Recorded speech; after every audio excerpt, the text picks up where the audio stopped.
Sentence, subject, complement, object, ये सब क्या होता है? सब्जेक्ट क्या है, कॉम्प्लीमेंट क्या है, ऑब्जेक्ट क्या है? क्या ऑब्जेक्ट को ही हम लोग कॉम्प्लीमेंट बोलते हैं?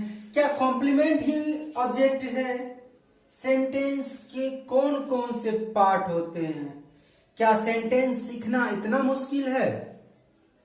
तो हाँ दोस्तों, आइए आज हम लोग बात करेंगे सेंटेंस के बारे में। सेंटेंस क्या होता है, सेंटेंस का क्लासिफिकेशन, यानी सेंटेंस किन किन चीजों से मिलकर बना हुआ है, सेंटेंस के पार्ट क्या होते हैं, सब्जेक्ट किसको बोलते हैं, ऑब्जेक्ट किसको बोलते हैं, कॉम्प्लीमेंट क्या होता है। क्या हम लोग सिर्फ बचपन से पढ़ते आ रहे हैं सब्जेक्ट, वर्ब, ऑब्जेक्ट?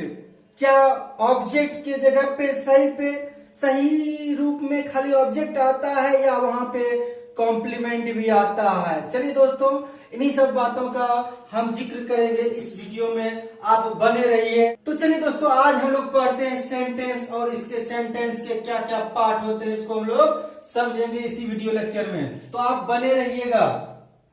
समझिए पहले सेंटेंस क्या होता है, सेंटेंस हम लोग किसको बोलते हैं। सेंटेंस पहले समझिए, सेंटेंस के कितने पार्ट होते हैं, सेंटेंस के कितने पार्ट होते हैं, किन किन चीजों से मिलकर सेंटेंस बना है। सेंटेंस सब्जेक्ट और प्रेडिकेट से मिलकर बना है। दोस्तों सेंटेंस सब्जेक्ट और प्रेडिकेट से मिलकर बना है। ये सब्जेक्ट क्या होता है, किसको बोलते हैं हम सब्जेक्ट? प्रेडिकेट क्या होता है? बहुत से ऐसे बच्चे होंगे जो फर्स्ट टाइम प्रेडिकेट के बारे में सुने होंगे। तो दोस्तों आइए समझते हैं, एग्जाम्पल से समझते हैं सेंटेंस में सब्जेक्ट और प्रेडिकेट क्या होता है। जैसे मैं लिखता हूं I teach you English, I teach you English, I teach you English. दोस्तों यहां ध्यान देना है, सेंटेंस के जब दो ही पार्ट होते हैं, ये एक सेंटेंस है, ग्रामेटिकली सही सेंटेंस है, करेक्ट सेंटेंस है। तो दोस्तों इसमें सब्जेक्ट तो हम समझ गए आई है, लेकिन प्रेडिकेट क्या है इसी को समझना है। दोस्तों यहाँ इस वीडियो लेक्चर में आपको हम सिखाएंगे प्रेडिकेट क्या होता है, ऑब्जेक्ट क्या होता है, कॉम्प्लीमेंट क्या होता है, what is the difference between object and complement. दोस्तों ध्यान देना, यहाँ ये मेरा सब्जेक्ट है और क्लासिफिकेशन के अनुसार ये जो प्रेडिकेट है उसका स्थान यहाँ है, यानी टीच यू इंग्लिश, ये टोटल मेरा क्या है दोस्तों? प्रेडिकेट है, इसको हम लोग प्रेडिकेट बोलते हैं। टीच यू इंग्लिश इस सेंटेंस में टोटल मेरा क्या है दोस्तों? प्रेडिकेट है, इसको हम लोग प्रेडिकेट कहते हैं। I am watching, I am watching cinema, cinema, I am watching cinema। दोस्तों यहाँ ध्यान देने वाली बात है, इसमें सब्जेक्ट आई है तो ये सब क्या है? प्रेडिकेट है, इसको हम लोग बोलते हैं प्रेडिकेट बोलते हैं। अब दोस्तों अब हम लोगों को समझना है, यहाँ तो समझ गए कि सब्जेक्ट के अलावा सेंटेंस में जो कुछ भी होता है उसको हम लोग प्रेडिकेट बोलते हैं, इसमें किसी को कोई डाउट नहीं होना चाहिए। तो दोस्तों आगे हम लोग समझते हैं कि प्रेडिकेट में सेंटेंस का कौन कौन पार्ट आता है। ध्यान देना है दोस्तों, हम लोग बचपन से ही पढ़ते आए हैं subject verb object, subject verb object, subject verb object, ये सेंटेंस का स्ट्रक्चर होता है दोस्तों। अंग्रेजी सेंटेंस का स्ट्रक्चर ही होता है सब्जेक्ट वर्ब ऑब्जेक्ट। क्या यहाँ पे दोस्तों ध्यान देना है, क्या वर्ब के बाद जो कुछ भी होता है उसको क्या हम ऑब्जेक्ट ही बोलेंगे? क्या प्रत्येक सेंटेंस में ऑब्जेक्ट ही आता है? क्या प्रत्येक सेंटेंस में दोस्तों ऑब्जेक्ट ही आता है? इसको हम लोग समझेंगे कि प्रत्येक सेंटेंस में ऑब्जेक्ट आता है या ऑब्जेक्ट के अलावा कुछ और आता है। जैसे कि I am playing in the field. ध्यान देने वाली बात है दोस्तों कि I am playing in the field. यहाँ सब्जेक्ट है, हेल्पिंग वर्ब है, मेन वर्ब का फोर्थ फॉर्म है, और ये मेन वर्ब के बाद क्या इन द फील्ड मेरा ऑब्जेक्ट है। दोस्तों अब समझिए ये ऑब्जेक्ट नहीं है। आखिर ऑब्जेक्ट नहीं है तो ये क्या है, इसी को हम लोग समझते हैं दोस्तों इस वीडियो लेक्चर में। ध्यान देना है। सबसे पहले समझिए दोस्तों ये सब्जेक्ट जो होता है, हम सब्जेक्ट के स्थान पर क्या क्या लिख सकते हैं। दोस्तों ध्यान देना है, सब्जेक्ट के स्थान पर क्या क्या लिख सकते हैं। और सब्जेक्ट किसे कहा जाता है दोस्तों, आप लोग बचपन से पढ़ते आ रहे होंगे, कर्ता। कर्ता क्या है, सब्जेक्ट क्या है। अब मेरे कुछ एग्जाम्पल पे ध्यान दीजिएगा। आपको लगता होगा दोस्तों ये सब चीज तो हम जान ही रहे हैं, बहुत ऐसे मेरे भाई बहनों को लगता होगा कि ये सब चीज तो हम लोग जान ही रहे हैं, लेकिन फिर भी आप इस वीडियो लेक्चर को जरूर देखिए। हो सकता है इसमें कुछ ऐसी बारीकियां हम सिखाएं आपको जो आपके दिमाग में अभी नहीं है और ना ही आपने उसे कभी ढूंढने का प्रयास किया है अंग्रेजी में। दोस्तों ध्यान देना है, ये जो सब्जेक्ट है, ये सब्जेक्ट क्या होता है। एग्जाम्पल पे ध्यान दीजिए कि वह विद्यालय गई। दोस्तों वह विद्यालय गई, इसमें सब्जेक्ट क्या है, सोच के बताइएगा। वह विद्यालय गई, इसमें सब्जेक्ट क्या है। अच्छी बात है, आप लोग पता कर लिए कि इसमें सब्जेक्ट क्या है। नेक्स्ट सेंटेंस देखिए, सीमा पिट गई। सीमा पिट गई। दोस्तों इसमें भी देखिए सब्जेक्ट क्या है। हमको लगता है आप लोग जरूर सोच लिए होंगे इसमें सब्जेक्ट क्या है। ये सब तो बहुत आसान है दोस्तों। और देखिए मोबाइल चोरी हो गई। दोस्तों मोबाइल चोरी हो गई, इसमें सब्जेक्ट क्या है। अगर आपका आंसर मोबाइल है दोस्तों, समझिए क्या सही में मोबाइल सब्जेक्ट है या आपका आंसर गलत है। ध्यान देना है दोस्तों, वह विद्यालय गई। इस सेंटेंस में हम कह सकते हैं वह मेरा सब्जेक्ट है, वह मेरा सब्जेक्ट है। वह विद्यालय गई सेंटेंस में दोस्तों हम कह सकते हैं वह मेरा सब्जेक्ट है।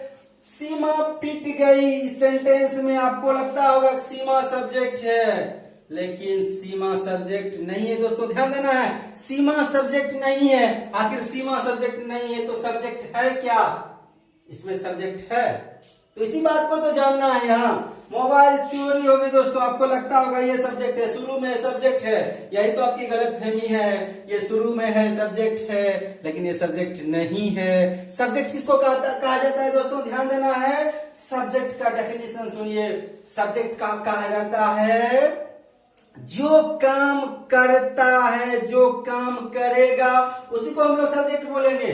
जो काम करता है या जो काम करेगा या जिसके बारे में बोलते हैं उसी को हम लोग सब्जेक्ट बोलते हैं। अब इस सेंटेंस में आप हमको बताइए, वह विद्यालय गई, कौन विद्यालय गई, वह विद्यालय गई। वह करने वाला डोअर है, इसलिए हमको इसको सब्जेक्ट बोल दिए। बट नेक्स्ट सेंटेंस, सीमा पिट गई। दोस्तों सीमा पिट गई, कौन पीटा, किसने पीटा, क्या इसमें लिखा हुआ है। जब काम करने वाला ही नहीं है, काम को किसने किया ये पता ही नहीं है, तो सब्जेक्ट कहां से हुआ दोस्तों। ये मेरा सीमा, ये सब्जेक्ट नहीं है, इसलिए आपका आंसर गलत हो जाता है। दोस्तों ध्यान देना है, आखिर ये सीमा क्या है हम इसको भी आपको बताएंगे सब्जेक्ट के पर्सनल वीडियो लेक्चर में। पार्टिकुलर दोस्तों जो सब्जेक्ट का हम वीडियो लेक्चर बनाएंगे उसमें आपको सब्जेक्ट के बारे में सिखाएंगे, बेहतरीन तरीका, बेहतरीन ट्रिक आपको सिखाएंगे, जहां से आप सेंटेंस को देखते हैं इस सब्जेक्ट का पता लगा सकेंगे आखिर सब्जेक्ट होता क्या है। नेक्स्ट, मोबाइल चोरी हो गई। दोस्तों मोबाइल चोरी हो गई, मोबाइल सब्जेक्ट है ना सब्जेक्ट, यही ना आप सोच रहे थे मोबाइल सब्जेक्ट है। दोस्तों नहीं, आपका आंसर गलत हो जाता है। मोबाइल यहाँ पे सब्जेक्ट नहीं है, क्योंकि मोबाइल कोई काम कर रहा है, नहीं कर रहा है। मोबाइल कोई काम ही नहीं कर रहा है, सब्जेक्ट कहां से हो गया। काम करने वाला है ये नहीं है, किसने चोरी किया वो है ये नहीं है, इसलिए इस सेंटेंस में ये मेरा सब्जेक्ट नहीं होता है। देखिए दोस्तों, 3 में से 2 आपका लगभग गलत हो जाता है। इसका मतलब कहीं ना कहीं तो प्रॉब्लम है। आप पढ़े होंगे, मानते हैं, आपको याद भी होगा, ये भी मानते हैं, लेकिन कंफ्यूजन है। ये अच्छी बात नहीं है दोस्तों। क्लियर होके, क्लियर समझिए, डाउट नहीं होना चाहिए। सब्जेक्ट क्या होता है? जो काम करेगा वही तो सब्जेक्ट है। सीधा समझिए, देहाती भाषा में समझिए, जो काम करेगा वही सब्जेक्ट है।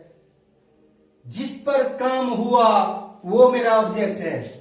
दोस्तों समझना है, जिस पर काम हुआ वो मेरा ऑब्जेक्ट है। जिसने काम किया वो सब्जेक्ट, जिस पर काम हुआ वो ऑब्जेक्ट। आसान भाषा में समझिए। इधर उधर की बात हम आपको नहीं समझाएंगे और हम आपको समझाना भी नहीं चाहते हैं। आप डेफिनेशन में उलझ कर रह जाइए, आप कभी भी ऑब्जेक्ट सब्जेक्ट को ढूंढ कर नहीं निकाल पाइएगा। जैसे आप दोस्तों यहां ध्यान दीजिएगा, हम एक सेंटेंस ले रहे हैं कि मैं उसे खिला रहा हूं। मैं उसे खिला रहा हूं। मैं उसे खिला रहा हूं। तो मैं सब्जेक्ट हो गया, मैं काम करने वाला हूं, सब्जेक्ट हो गया।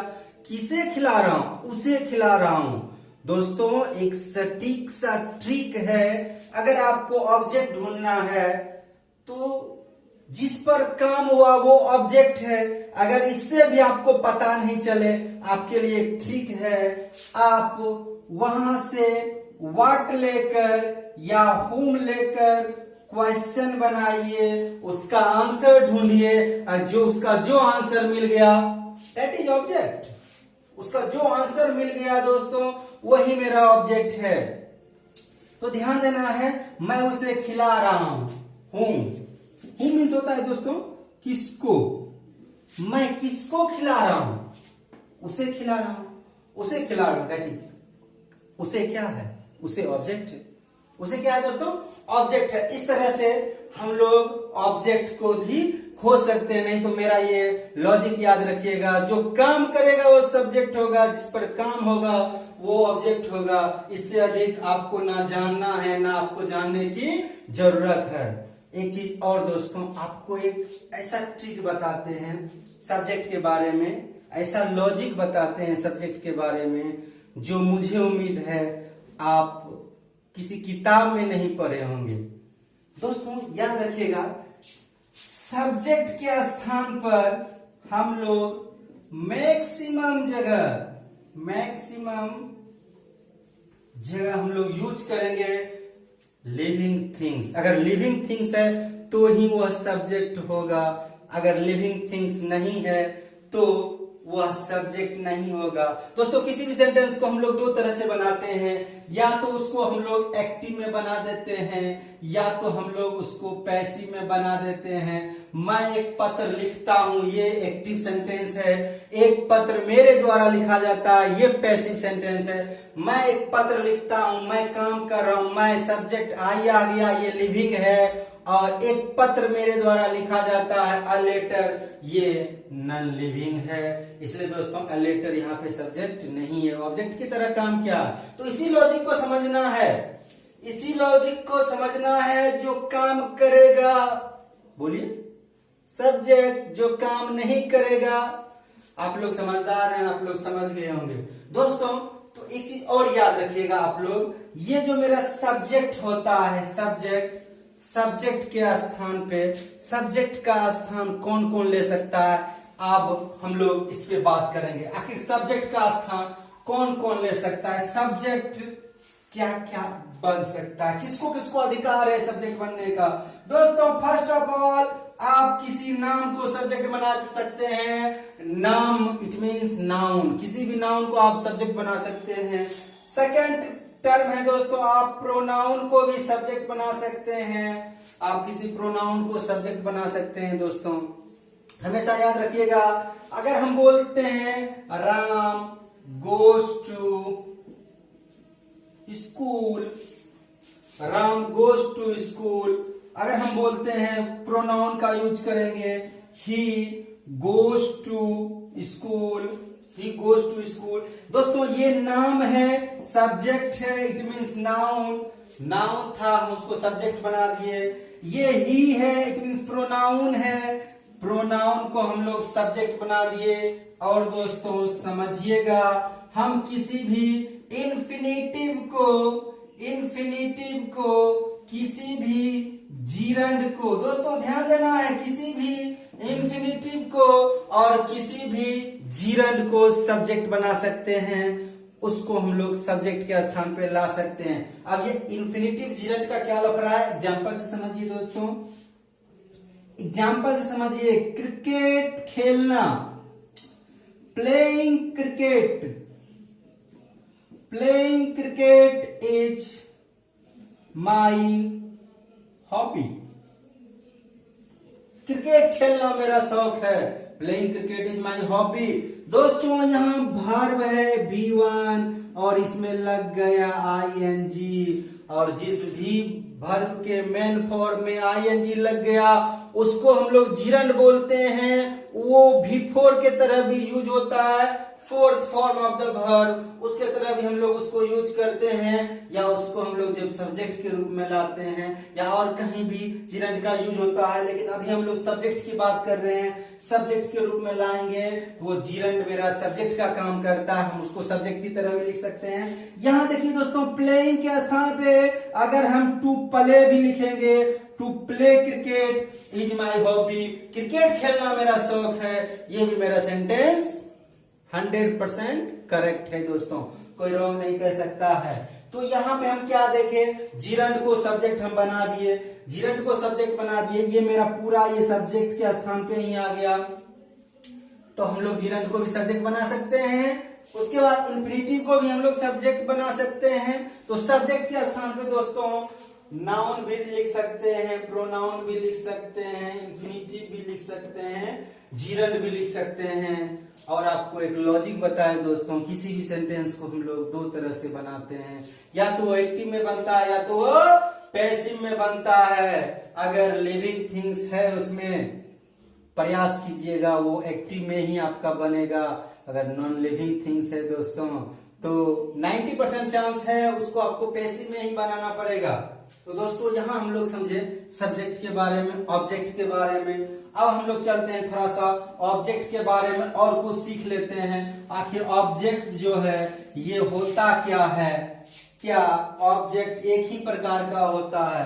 तो नहीं दोस्तों, ये बात नहीं है। ऑब्जेक्ट दो तरह के होते हैं, एक होता है डायरेक्ट ऑब्जेक्ट और दूसरा होता है इनडायरेक्ट ऑब्जेक्ट। एक होता है डायरेक्ट ऑब्जेक्ट और दूसरा होता है इनडायरेक्ट ऑब्जेक्ट। डायरेक्ट ऑब्जेक्ट किसको बोलते हैं दोस्तों? आप पढ़े होंगे तो आपको याद होगा डायरेक्ट ऑब्जेक्ट क्या है और इनडायरेक्ट ऑब्जेक्ट क्या है।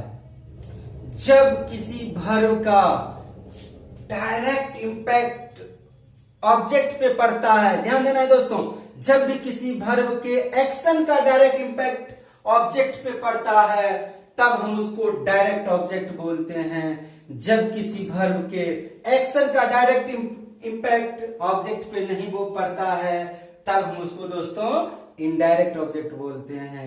आइए इसको एग्जाम्पल से समझते हैं। एग्जाम्पल मेरा है दोस्तों, एग्जाम्पल यहां ध्यान दीजिएगा दोस्तों, I gave you a pen. I gave you a pen. यहां दोस्तों ध्यान देना है, आई मेरा सब्जेक्ट है, गेव भी वर्ब का सेकेंड फॉर्म है, यू और ए पेन। दोस्तों यहां दो ऑब्जेक्ट का प्रयोग हुआ है, आपको टेंशन वही लेना है ये डायरेक्ट है कि इनडायरेक्ट है। ध्यान देना है दोस्तों, आपको टेंशन उसी सेंटेंस में लेना है ये डायरेक्ट है कि इनडायरेक्ट है जिस सेंटेंस में दो दो ऑब्जेक्ट हो। जिस भी सेंटेंस में दो दो ऑब्जेक्ट हो वही टेंशन लेना है ये डायरेक्ट है कि इनडायरेक्ट है। जहां जिस सेंटेंस में एक ऑब्जेक्ट होगा वहां वो ऑब्जेक्ट डायरेक्ट ही कहलाएगा, इनडायरेक्ट नहीं कहलाएगा। दोस्तों I gave you a pen, आपको हम बताए ऑब्जेक्ट में व्हाट लगा के या whom लगा के आप क्वेश्चन राइज कीजिए, उसका आंसर जो मिलता है वही तो मेरा ऑब्जेक्ट होता है। दोस्तों ध्यान देना है, व्हाट लगा के, whom लगा के क्वेश्चन अराइज कीजिए, आपको जो आंसर मिल गया वही मेरा ऑब्जेक्ट होता है। यहाँ पे और ध्यान देना है, अगर हम व्हाट लगा के, जहां दो ऑब्जेक्ट हो, वहां की बात कर रहे हैं दोस्तों, जहां दो ऑब्जेक्ट हो, अगर हम व्हाट लगा के क्वेश्चन अराइज करते हैं, उसका कोई आंसर मिलता है, that is called direct object. अगर हम whom लगा के किसी क्वेश्चन का आंसर ढूंढते हैं, अगर उसका आंसर मिल जाता है, that is called an indirect object.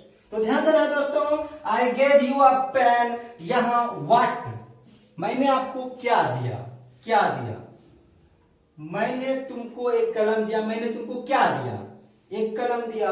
यहां पे ये दोस्तों एक कलम, ये डायरेक्ट ऑब्जेक्ट है। मैंने किसको दिया, whom, किसको दिया, तुमको दिया। इट मीन्स ये मेरा इनडायरेक्ट ऑब्जेक्ट है, इनडायरेक्ट ऑब्जेक्ट है।